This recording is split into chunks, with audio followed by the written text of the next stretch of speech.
9 फरवरी हमारी first news पढ़ने की ज़रूरत नहीं है। यहाँ से ना एक प्रीलिम का क्वेश्चन बन सकता है। नैक जो आती है यूनिवर्सिटी ग्रैंड कमीशन के अंडर में, इनका काम है एक्रेडिशन देना, असेसमेंट करना। हमारे इंडिया में जितने भी यूनिवर्सिटी आते हैं या फिर कॉलेजेस आते हैं, ये वहाँ पे जाते हैं और उनको रिव्यू करते, उनका काम देखते, इंफ्रास्ट्रक्चर देते और उनको रेटिंग देते। रेटिंग हो सकती है A++ से C तक। अब ना इसका फुल फॉर्म है national Assessment and Accreditation council, एक ऑटोनॉमस एक्रेडिशन बॉडी है फॉर हायर एजुकेशन इंस्टीट्यूट के लिए। नेशनल एजुकेशन पॉलिसी के लिए हमने कमेटी बनाई थी, डॉक्टर राधाकृष्णन कमेटी। इन्होंने कहा था नैक ना कुछ अलग बातों पे फोकस कीजिए। फर्स्ट आता है बेसिक बाइनरी एक्रेडिशन, दूसरा आता है maturity based graded level MBGL। अब ये होता क्या है, किस कंटेक्स्ट में, यूपीएससी प्रीलिम में इतना ही क्वेश्चन आएगा, इसके डीप में क्वेश्चन नहीं बन सकता। NAAC National Assessment and Accreditation Council. अब आते हैं सेकंड न्यूज़ पे, नेशनल मिशन ऑन मैन्युस्क्रिप्ट। ये मिशन हमने शुरू किया था 2003 में, हमारे मिनिस्टर ऑफ टूरिज्म ने एंड कल्चर ने। इंडिया में जितने भी मैन्युस्क्रिप्ट होती है, मतलब जो पेड़ के पत्तों पे या छाल पे जो लिखा होता है, हम ना उसको निकालेंगे जहाँ पे हो और हम उसको प्रिजर्व करेंगे। इसका मिशन है, ये इसका टारगेट है। ये स्कीम आती है पूरी तरह से सेंट्रल सेक्टर स्कीम है, मतलब पूरी फंडिंग करती है सेंट्रल गवर्नमेंट। अपना जो बजट आया है उसमें एक नई मिशन शुरू किया है जिसका नाम है ज्ञान भारत मिशन। यहाँ पे भी हम ना कंजर्व करेंगे मोर देन 1 करोड़ मैन्युस्क्रिप्ट को। हम ना सर्वे करेंगे, डॉक्यूमेंटेशन करेंगे, कंजर्व करेंगे मैन्युस्क्रिप्ट को, जो हो सके किसी इंस्टीट्यूशन के पास हो, म्यूजियम में हो, लाइब्रेरी में हो या किसी प्राइवेट कलेक्टर के पास हो, प्राइवेट पर्सन के पास। अभी जो मिशन है ना हमारा 2003 का नेशनल मिशन ऑन मैन्युस्क्रिप्ट, ये कवर होता है इंडिया ईयर बुक में, तो हो सके प्री का क्वेश्चन बन जाए। अब आते हैं इस न्यूज़ पे, हम बात करेंगे मिथुन की। मिथुन होता है अरुणाचल प्रदेश में। जब भी ना मिथुन रोड पे चलता है ना, तो रात में क्या होता है, मिथुन के बॉडी पे ना एक black and deep brown head होता है। इस वजह से ड्राइवर को दिखता नहीं है और हो सके उनके बहुत सारे एक्सीडेंट रोड पे हो जाते हैं। अब ना वहाँ पे शुरू किया है, मिथुन के गले में ना हम एक पट्टा बांधेंगे जिसमें लाइटिंग हो, तो ड्राइवर को वो दिख सकता है। मिथुन एक सेमी वाइल्ड बोवाइन है, मतलब वो जंगल में हो सकता है, आप उसको फालतू बना सकते हो, कोई बात नहीं। इसका नाम है बोस फ्रेंटिलिसिस। तो जो मिथुन है ना, ये अरुणाचल प्रदेश के कल्चर में, सोसाइटी में बड़ा पार्ट है। इसका कल्चरल सिग्निफिकेंस काफ़ी बड़ा है।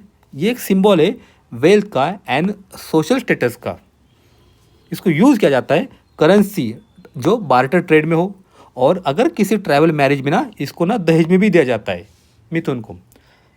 और क्वेश्चन बन सकता है फसाई पे। फसाई ने ना लास्ट 2-3 ईयर पहले इसको फूड एनिमल का स्टेटस दिया है। अब आते हैं इस न्यूज़ पे, इनडायरेक्टली न्यूज़ पढ़ने की ज़रूरत नहीं है। यहाँ से 2 कीवर्ड कवर करेंगे जहाँ से प्रीलिम में क्वेश्चन बन सकता है। Communication platform as a service C PaaS, दूसरा आता है वॉइस और इंटरनेट प्रोटोकॉल। क्या है देखते हैं। सी पास मतलब communication platform as a service, हम आपको प्लेटफॉर्म देंगे कम्युनिकेशन का, आप ना इसको यूज़ कीजिए पेमेंट देके। ये इसकी पिक्चर है। ये एक क्लाउड बेस्ड प्लेटफॉर्म है। अगर आपका कोई एप्लीकेशन है, सॉफ्टवेयर है, आप ये यूज़ कर सकते हैं।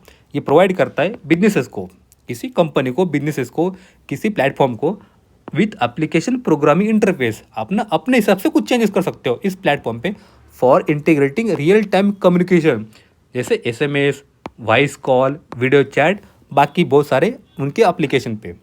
सी पास। नेक्स्ट कीवर्ड आता है वॉइस ओवर इंटरनेट प्रोटोकॉल। ये ना एक कम्युनिकेशन टेक्नोलॉजी है जो ना आप जब भी किसी से बात करना चाहते हो, यूज़र ना इंटरेक्ट होना चाहता है, वो सिर्फ ना ऑडियो के माध्यम से ही कर सकता है थ्रू एन इंटरनेट कनेक्शन। उसको ना ज़रूरत नहीं है एनालॉग कनेक्शन की, जो हमारे टेलीफोन में यूज़ किया जाता था। तो ये क्या करता है, कन्वर्ट करता है वॉइस सिग्नल को, जो ट्रेडिशनल फ़ोन टेलीफोनी में होती है उसको यूज़ न करके यूज़ करते हैं डिजिटल सिग्नल को, और ना ये कम्युनिकेट कर जाता है। 2 keyword CPaaS and voice over internet protocol.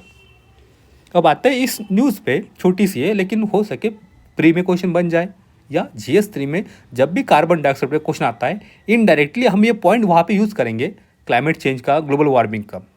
देखते क्या है, हम देखते हैं क्लाइमेट चेंज की वजह से इसका इम्पेक्ट हो रहा है ग्लोबल वार्मिंग पे। इस वजह से जो पैटर्न है प्रेसिपिटेशन का वो चेंज होते जा रहा है। उसके बाद क्या होता है, कभी भी बारिश आती है, कभी भी सूखा पड़ जाता है। तो जो पैटर्न चल रहा है, सूखा होना, वेट हो जाना, ये हमेशा चलता आ रहा है। इस प्रोसेस में जितने भी सॉइल में माइक्रोबियल होते हैं ना, वो डिकम्पोज कर जाते हैं, और उनके डिकम्पोजिशन से जो कार्बन डाइऑक्साइड एटमॉस्फेयर में रिलीज हो जाता है, जो सॉइल का और एक कार्बन होता है, अब इनका कहना है वो 5 टाइम ग्रेटर है ध्यान amount of anthropogenic CO2 emission. मतलब हम जितना इमिट करते हैं, हमारी इंडस्ट्री, हमारा ट्रांसपोर्ट, उससे भी ज़्यादा इमिट कहाँ से आता है, ये आता है सॉइल ऑर्गेनिक कार्बन से, जिसके पीछे कारण है ये ड्रॉ हो जाना एंड रीवेट जाना, बारिश सूखा पड़ जाना। अब समझ आए, सॉइल ऑर्गेनिक कार्बन। अब आते हैं अगली न्यूज़ पे, ये बात करता है हार्ट फेलियर पेशेंट की। इंडिया में ना वो 10 साल पहले मर जाते, क्या है देखते हैं। एक रजिस्ट्री का रिपोर्ट आई है, नेशनल हार्ट फेलियर रजिस्ट्री। इन्होंने कहा है हार्ट फेल क्यों होता है, कब होता है, जब हमारी हार्ट की जो मसल होती है वो फेल कर जाती है टू पंप इनफ ब्लड। हमारे जो दिल होता है, हमारा जो हार्ट होता है, उसके फंक्शन के लिए कुछ ब्लड चाहिए, और हमारे जो हार्ट मसल में पंपिंग के लिए वो मसल होती है, वो जो फेल हो जाती है, अपना काम ठीक से नहीं कर पाती है। जितनी बॉडी में डिमांड है ब्लड की, उतना ब्लड अगर हमारे हार्ट को नहीं मिलता है तो हमारा दिल टूट जाता है, फेल हो जाता है।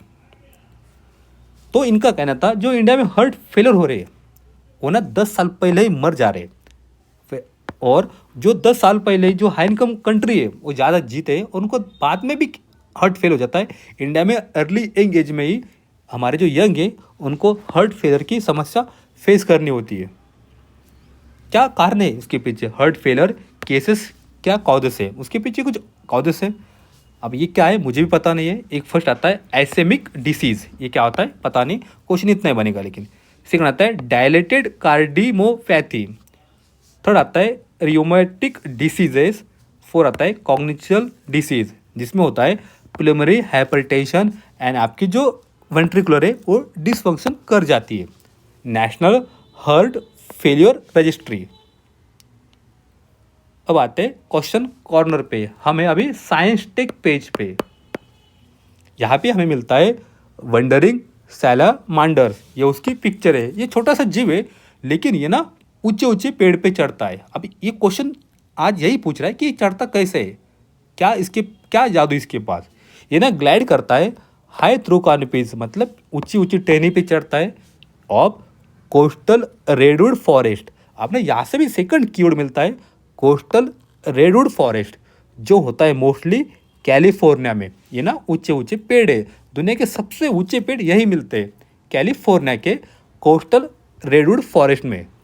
अब नई स्टडी आई है वंडरिंग सैलामेंडर पे, ये कहती है उसकी जो टॉयज होती है पैरों की, उसके पैर में होते ब्लड पावर जो रैपिडली फील हो जाते, ट्रैप कर देते और ड्रेन करते ब्लड को इन टॉय के टिप्स पे।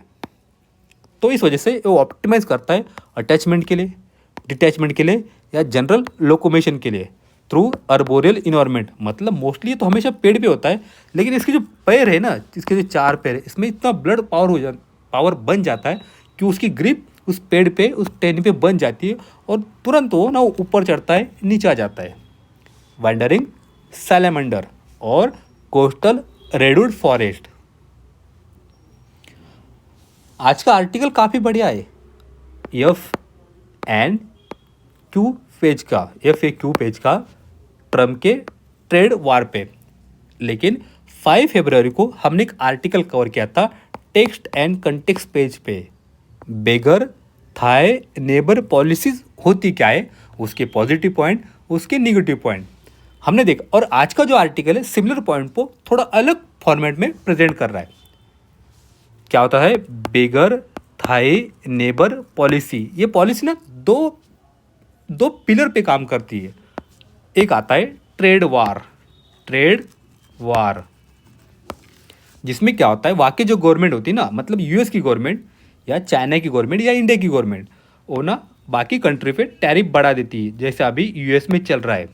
तो इस वजह से क्या होता है, टैरिफ वार शुरू हो जाता है, ट्रेड वार के अंदर टैरिफ वार। तो इसी को देख के दूसरी कंट्री कोई रिटेलिटरी एक्शन लेती है, वो भी अपने टैरिफ बढ़ा देती है। इसके पॉजिटिव पॉइंट क्या आते हैं, निगेटिव पॉइंट क्या आते हैं, हमने 5 फिफ्थ को कवर किए। सेकंड आता है बेगर थाई नेबर पॉलिसी में करेंसी वार। इसमें क्या होता है, बाकी जो सेंट्रल बैंक्स होती है कंट्री की, वो जानबूझ के अपने जो रुपीज़ है, उनकी जो करेंसी है, उनकी वैल्यू को ना डिवैल्यूएशन कर देते हैं। तो होता है उनकी करेंसी की वैल्यू कम हो जाती है, तो इंटरनेशनल लेवल में उनकी प्राइस कम होती है, तो डिमांड बढ़ जाती है। अब ना इसके भी पॉजिटिव पॉइंट निगेटिव पॉइंट हमने कवर किए थे। बेगर थाई नेबर पॉलिसी 2 पिलर है, ट्रेड वार, करेंसी वार। अब आते हैं लास्ट न्यूज़ पे, हम बात करेंगे, क्या बात करेंगे, हाँ, बाल्टिक पावर सिस्टम की। 1991 से पहले क्या था, एक पूरी कंट्री थी यूएसएसआर, उसमें आता था आज का रशिया और आज के बाल्टिक स्टेट, जिसमें आता है इस्टोनिया, लैटविया एंड लिथुआनिया। इनकी ना एक पावर सिस्टम थी जो हर जगह पावर को सप्लाई करती है। 1991 के बाद ये कंटिन्यू चलता था, लेकिन अब डिसाइड किया है बाल्टिक स्टेट ने, बाल्टिक स्टेट में 3 कंट्री आती है, इस्टोनिया, लैटविया, लिथुआनिया। इन्होंने कहा है हम ना इस पावर ग्रिड से हम हट जाते हैं, हम ना खुद को कनेक्ट करेंगे यूरोप के साथ। तो यहाँ से ना प्रीलिम का क्वेश्चन बन सकता है, क्या होती है बाल्टिक कंट्रीज, ये बाल्टिक पावर सिस्टम क्या थी और आज का क्या स्टेटस है। यहाँ से एक मैपिंग का भी क्वेश्चन बन सकता है, साथ ही आईआर का भी क्वेश्चन आ सकता है, इस्टोनिया, लैटविया एंड लिथुआनिया। हो सके इसको नॉर्थ टू साउथ अरेंज करिए या फिर साउथ टू नॉर्थ अरेंज करिए। मैपिंग का आईआर का क्वेश्चन यहाँ से बन सकता है। आज के लिए इतना ही है, थैंक यू।